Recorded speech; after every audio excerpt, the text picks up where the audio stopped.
Good morning students. Unit 2 શરૂ કરીએ એ પહેલાં આપણે વોલ્ટ ડિઝની વિશે કેટલીક માહિતી મેળવીએ.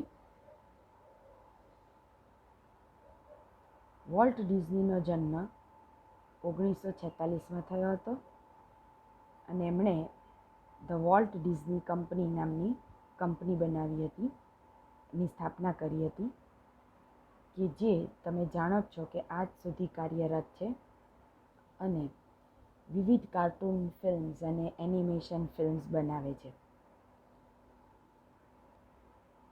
અહીં તમારે યુનિટ 2માં ધ અનફોર્ગેટેબલ વોલ્ટ ડિઝની એ જે પાઠ છે એના લેખક છે રોય ડિઝની, કે જે વોલ્ટ ડિઝનીના મોટા ભાઈ હતા, તેમણે લખેલો છે, એટલે તેમનો પણ આપણે પરિચય મેળવી લઈએ. Roy Oliver Disney was an American businessman and co-founder of the Walt Disney Company. He was the older brother of Walt Disney. અહીંયા તમને એમનું ચિત્ર પણ ફોટો પણ દેખાઈ રહ્યો છે. આ બંને ભાઈઓએ આ કંપનીમાં તેમનું ખૂબ મહત્ત્વનું યોગદાન આપ્યું છે. તમે આમ તો ઘણી બધી ફિલ્મો એમની જોઈ હશે, તેમાંની એક ફિલ્મનું ચિત્ર મેં અહીંયા મૂક્યું છે, Snow White and the Seven Dwarfs. આ બધી ક્લાસિકલ સ્ટોરીઝ હતી, fairy tales, classic fairy tales જેવી કે Alice in Wonderland, Aladdin, Sleeping Beauty, Peter Pan વગેરે જેવી ફિલ્મો એમણે બનાવેલી છે. તમને અલ્લાદીનનું કેરેક્ટર તો યાદ જ હશે. આ બધા એમના એનિમેટેડ કેરેક્ટર્સ અહીંયા હું તમને દર્શાવી રહી છું. અલ્લાદીન, પછી ક્રુએલા, એમણે નેગેટિવ કેરેક્ટર્સ, વિલનસ કેરેક્ટર્સ પણ પોર્ટ્રે કર્યા છે તેમના કાર્ટૂન મૂવીઝમાં. ત્યારબાદ પ્લુટો, એટલે કે પ્રાણીઓ ઉપર એમનો વિશેષ પ્રેમ દેખાઈ આવે છે. એમની વાર્તાઓમાં પ્રાણીઓને પણ કેરેક્ટર તરીકે બતાવવામાં આવ્યા છે. એમાં એક છે પ્લુટો. ત્યારબાદ બાલુ, મોગલીનો, જંગલ બુકનો બાલુ પણ તમને યાદ જ હશે. Daisy Duck, Donald Duck, Goofy, Minnie Mouse વગેરે વગેરે. અને અનેક એનિમેટેડ ફિલ્મો બનાવ્યા બાદ અત્યારે લેટેસ્ટ જે એમની 2021માં રિલીઝ થઈ છે તે ફિલ્મ છે રાયા એન્ડ ધ લાસ્ટ ડ્રેગન, જે તમને મળે તો અચૂક જોશો અને બીજી પણ ડિઝની ફિલ્મ્સ તમે જોઈ શકો છો. બીજી એમની ફિલ્મ જે તમને જોવાની ગમશે તે છે ટોય સ્ટોરી, ફ્રોઝન, મોઆના વગેરે વગેરે, જે હમણાં લેટેસ્ટ રિલીઝ થઈ છે. વળી તમને જાણીને આશ્ચર્ય થશે કે મિકી માઉસ જે ફેમસ કેરેક્ટર છે તે નો પ્રેરણા તેમને તેમના ઘરમાં જ્યારે કેન્સાસમાં એમના સ્ટુડિયોમાં બેઠા હતા ત્યારે એમના ડેસ્ક ઉપર જે પેલું એક ઉંદરડું આવ્યું અને એની જે હરકતો એમણે જોઈ તે જોઈને એમને એના પરથી વિચાર આવ્યો કે આવું એક કાર્ટૂન કેરેક્ટર આપણે બનાવ્યું હોય તો ખૂબ ફેમસ થઈ શકે છે. અને આ મિકી માઉસના કેરેક્ટર સાથે એમણે પહેલું સાઉન્ડ કાર્ટૂન મૂવી બનાવી 1928માં, જેનું નામ હતું સ્ટીમ બોટ વિલી. અને આ જે એમની કાર્ટૂન મૂવી છે એની એક ઝલક પણ હું તમને અહીંયા બતાવું છું. આશા છે કે તમને સૌને ખૂબ ગમશે. અસ્તુ.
Good morning students.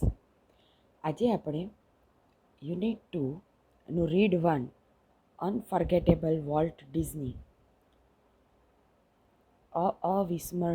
અવિસ્મરણીય એટલે જેમનું વિસ્મરણ ન થઈ શકે તેવા, એટલે કે જેમને ભૂલી ન શકાય તેવા Walt Disney.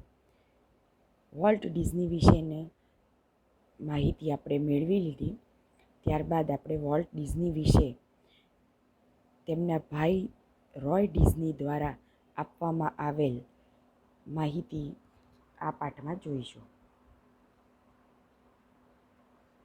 My brother Walt is no more, yet his influence lingers like a living presence over the studio.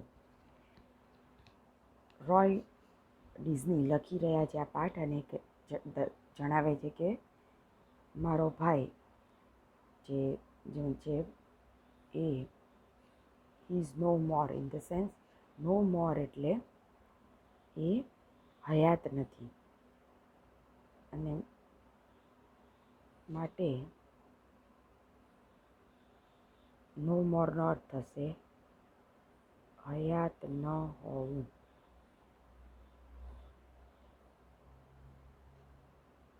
Influence એનો અર્થ થશે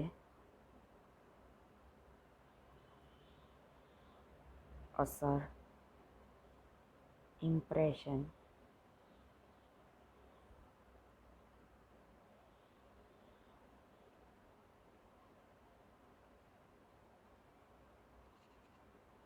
કે જે હયાત નથી પરંતુ હજુ તેમની અસર એક લિવિંગ પ્રેઝન્સ એટલે કે એમની હાજરી, સજીવ હાજરી હજુ પણ અનુભવાઈ રહી છે. Where he turned out the cartoons, nature films and feature movies that made him known and loved around the world. હજુ પણ સ્ટુડિયો કે જ્યાં એમણે કાર્ટૂન્સ, નેચર ફિલ્મ્સ અને ફીચર ફિલ્મ્સ બનાવી, તે અને જે ફીચર ફિલ્મ્સ અને કાર્ટૂન્સના કારણે તેઓ વર્લ્ડ ફેમસ બન્યા, એ સ્ટુડિયોમાં હજુ પણ એમની હાજરી વર્તાઈ રહી છે. Even now, as I walk around the studio, when I walk around the studio crew, I half expect to encounter that tall country boy figure head bowed in thought about some new project.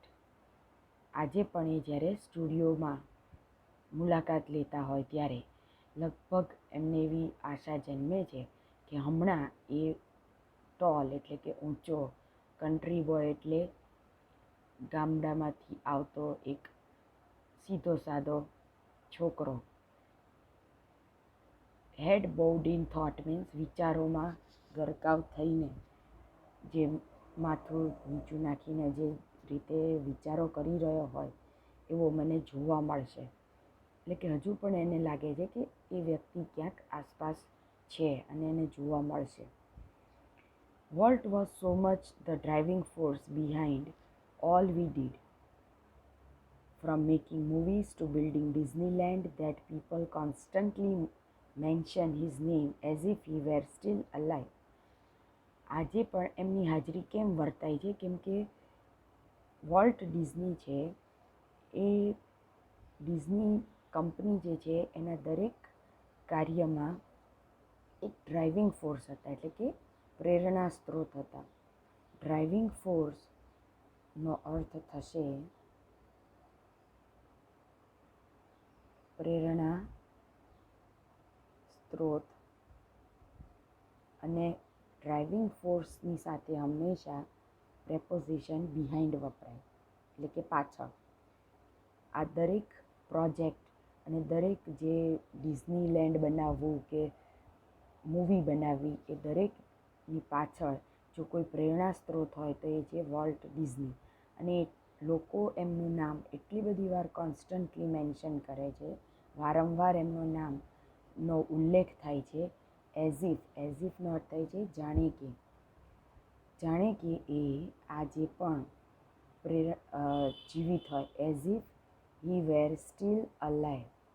Alive એટલે જીવિત, steel એટલે હજુ પણ એ જીવિત હોય તે રીતે લોકો તેનું નામનો ઉલ્લેખ કર્યા કરે છે એમની આસપાસ.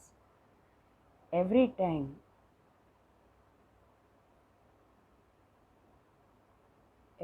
we show a new picture or open a new feature at Disneyland, someone is bound to say, I wonder how Walt would like it. આજે પણ જ્યારે એ હયાત નથી ત્યારે કેટલાક લોકો હજુ પણ બોલી ઉઠે છે કે જો વોલ્ટ ડિઝની હોત તો એને આ કેવું લાગ્યું હોત, ગમ્યું હોત કે ન ગમ્યું હોત. અને આ રીતે સતત એમના નામનો ઉલ્લેખ થયા કરે છે જે એમને જીવિત રાખે છે. And when this happens, I personally realize that it was something he himself had planned.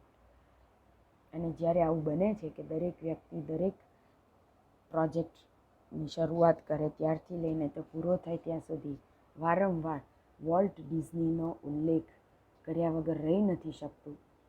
એના કારણે રોય ડિઝની જે છે એ કહે છે કે આઈ પર્સનલી રિયલાઇઝ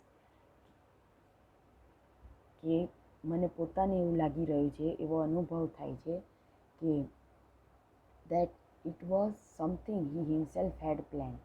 એણે પોતે જ આ બધું પ્લાન કર્યું હતું અને માટે જ એનું નામનો ઉલ્લેખ કર્યા વગર કોઈ રહી નથી શકતું.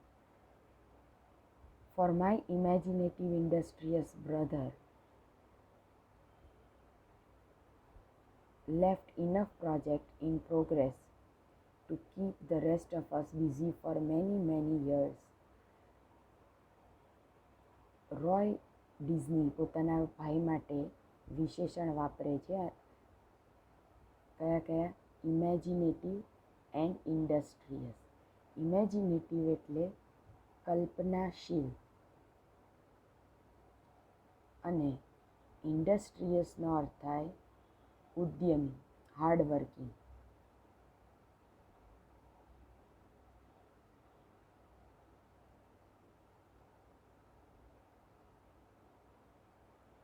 એ કહે છે કે આવું કેમ બન્યું? ફોર, કેમ કે. અહીંયા ફોરનો અર્થ લેવાનો છે કેમ કે તેમના કલ્પનાશીલ અને ખૂબ મહેનતુ એવા બ્રધરે ઇનફ પ્રોજેક્ટ્સ એટલે કે એટલા બધા પ્રોજેક્ટ્સ એ મૂકીને ગયા છે. In progress means in advance.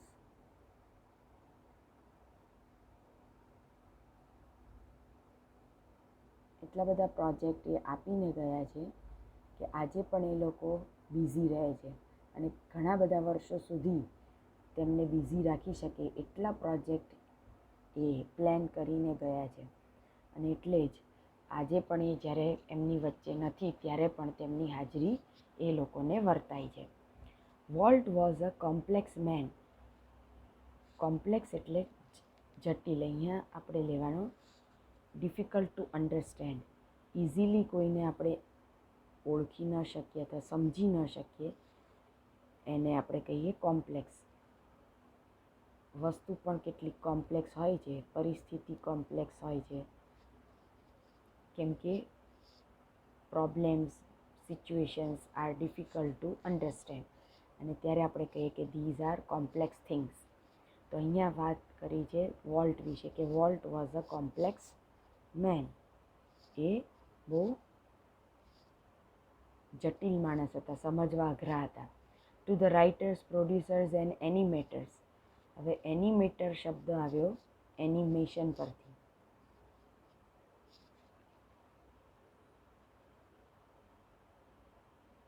Animation એટલે જે આપણે લાઈવ કાર્ટૂનને, નિર્જીવ કેરેક્ટર્સને હાલતા ચાલતા બોલતા બતાવવાની જે ટેકનિક છે એને એનિમેશન કહેવાય. અને આ એનિમેશનની ટેકનિક જાણનારને એનિમેટર્સ કહેવાય. હુ વર્કડ વિથ હિમ. જે પણ એનિમેટર્સ પ્રોડ્યુસર્સ, રાઇટર્સે એની સાથે વાત કરી છે તે લોકો માટે.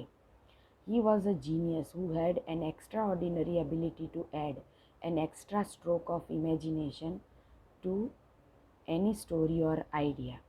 જે પણ લોકોએ એની સાથે કામ કર્યું છે એ દરેક વ્યક્તિ માટે વોલ્ટ ડિઝની એક જીનિયસ એટલે કે પ્રતિભાશાળી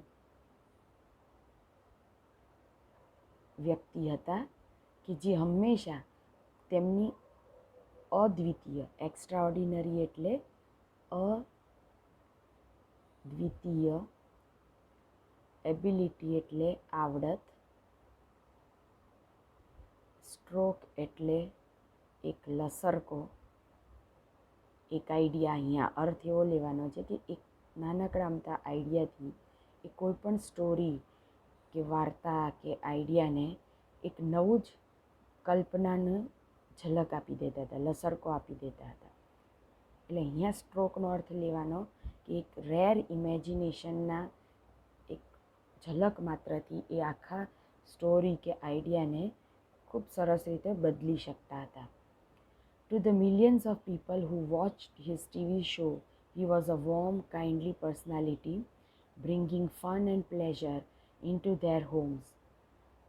અને મિલિયન્સ એટલે કે લાખો લોકો માટે, લાખો લોકો કે જે, અહીંયા હુનો ઉપયોગ થયો છે અને બે વાક્યો જોડાયા છે. લાખો લોકો માટે કે જેમણે તેનો ટીવી શો જોયો છે તે લોકો માટે Walt Disney was a warm kindly personality, એક ઉષ્માભરી ખૂબ ઉમદા વ્યક્તિત્વ હતા કે જે તેમના ઘરમાં ખુશી અને આનંદ લાવતા હતા. To the bankers who financed us, I am sure he seemed like a wild man, hell-bent for bankruptcy. Bankers માટે એ એક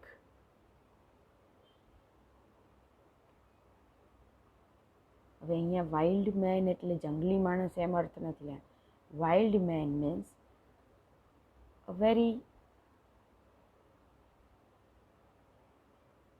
ક્રેઝી મેન કે જે હેલ બેન્ટ એટલે કે ખૂબ ઊંડે સુધી, આમ તો હેલ એટલે નર્ક, પણ નર્કમાં જે રીતે ખરાબ દશા થઈ જાય એ રીતે કહે છે કે બેંક કરપ્સી એટલે નાદારી. સાવ આમ રસ્તા પર આવી જાય ત્યાં સુધી નાદારી એની થઈ જાય, એના ઉપર દેવું વધી જાય એવો એક માણસ હતો. બેન્કર્સ અને જે લોકો એને ફાઇનાન્સ કરતા હતા એટલે કે જે લોકો એમને આર્થિક મદદ કરતા હતા એ લોકો માટે આ માણસ એક ગાંડો માણસ હતો, ક્રેઝી માણસ હતો કે જે નાદારી થઈ જાય ત્યાં સુધી પૈસા ઉપાડીને પણ કામ કર્યા કરતો હતો. To me, he was my amazing kid brother, full of impractical dreams that he made come true. અહીંયા આપણે ઇમ્પ્રેક્ટિકલનો અર્થ પહેલાં સમજીએ. પ્રેક્ટિકલ એટલે વ્યવહારિક,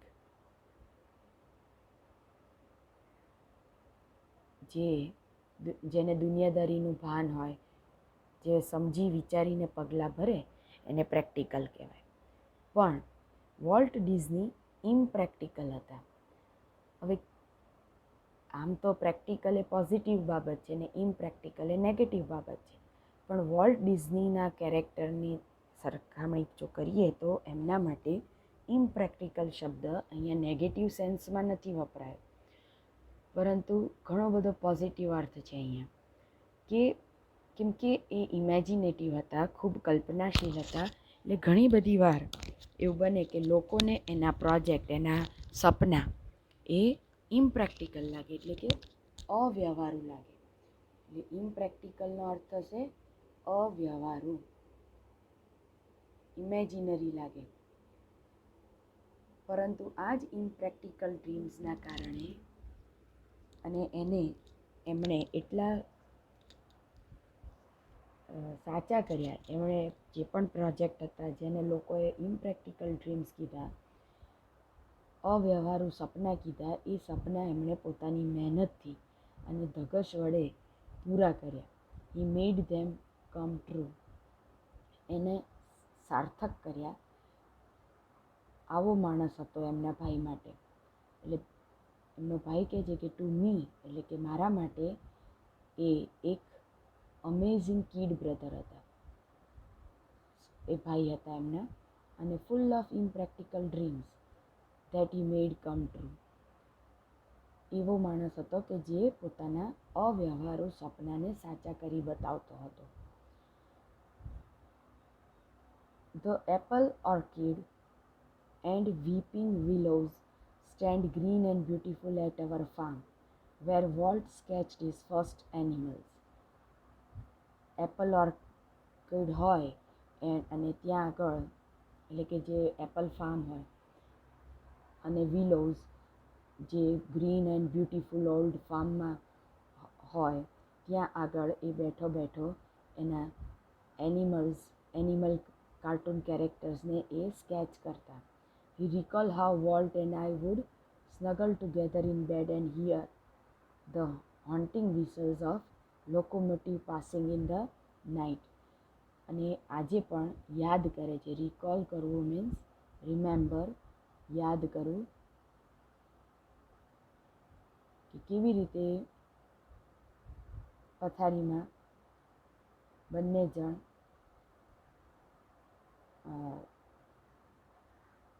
ધમાલ કરતા. અને લોકોમોટિવ એટલે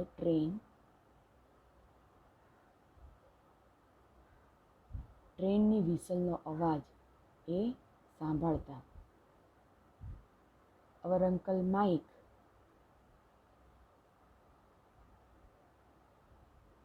was an engineer and he would blow his whistle, one long and two shorts, just for us. Train ઉપર એ એન્જિનિયર હતા એના કાકા. એટલે આ બાળકો માટે જ્યારે પણ ટ્રેન નીકળે ત્યારે એક લાંબી અને બે નાની વિસલ વગાડતા. વોલ્ટ નેવર લોસ્ટ હિઝ લવ ફોર ટ્રેન્સ. અને નાનપણથી જ ટ્રેન માટે જે ફેસિનેશન હતું, જે આકર્ષણ હતું, એના કારણે વોલ્ટ ડિઝનીને હંમેશા ટ્રેન માટે ખૂબ પ્રેમ રહ્યો.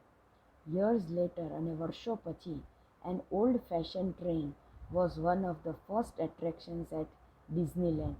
અને આ જ કારણ હતું કે જેના કારણે જ્યારે ડિઝનીલેન્ડને પ્લાન કરવામાં આવ્યું, એની આયોજન કરવામાં આવ્યું, ત્યારે એક જૂની પૌરાણિક ટ્રેન, ઓલ્ડ ફેશન એટલે જૂની ટ્રેનને ડિઝનીલેન્ડમાં ફર્સ્ટ એટ્રેક્શન તરીકે મૂકવામાં આવી. ઓલ્ડ ફેશન, જૂની સ્ટાઇલની. As far back as I can remember, Walt was drawing. The first money he ever made was a nickel for a sketch of a neighbor's horse. Nickel એક ધાતુ છે જેનો પૈસો બનેલો હોય, જેમ કાંસુ, તાંબુ વગેરે ધાતુનો ઉપયોગથી સિક્કા બને છે. એ રીતે નિકલ, એ અહીંયા નિકલ ધાતુ એવો અર્થ નથી, પણ નિકલ એટલે કે પૈસો. તો એ કે રોય ડિઝની પોતાના ભાઈ માટે કહે છે કે એ હંમેશા ડ્રોઈંગ કર્યા કરતો, અને એમને યાદ છે કે એને પહેલી કમાણી, પહેલું જે આવક થઈ હતી એ એમના પડોશીના ઘોડાનું સ્કેચ બનાવીને જે મળ્યું હતું એ એની પહેલી કમાણી હતી. He studied cartooning in Chicago and then started a little animated cartoon company in Kansas that flopped. એમણે શિકાગોમાં કાર્ટૂનિંગનો અભ્યાસ કર્યો, અને ત્યારબાદ એમણે એક નાના પાયા પર એનિમેટેડ કાર્ટૂન કંપનીની શરૂઆત કેન્સાસમાં કરી. પણ આ જે એમણે કાર્ટૂન કંપનીની શરૂઆત કરી તે ફ્લોપ ગઈ. નિષ્ફળ ગઈ, એટલે ફ્લોપનો અર્થ થશે અહીંયા ફેઇલ્ડ.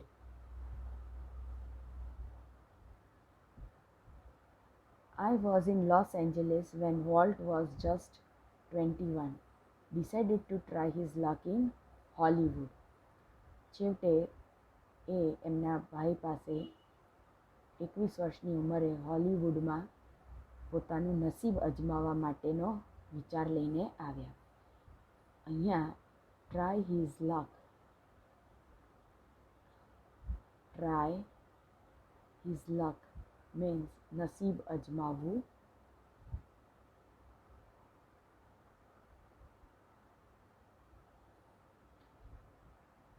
પોતાનું નસીબ અજમાવવા લોસ એન્જલસ આવવાનો વિચાર કર્યો. વિદ્યાર્થી મિત્રો, આજે આપણે આ પાઠની ચર્ચા અહીંયા અટકાવીએ છીએ. જેટલા પણ ઇંગ્લિશ અર્થ અને ગુજરાતી અર્થ અહીંયા સ્ક્રીન પર મેં લખ્યા છે એ બધા તમારે નોટબુકમાં લખવાના છે. અસ્તુ.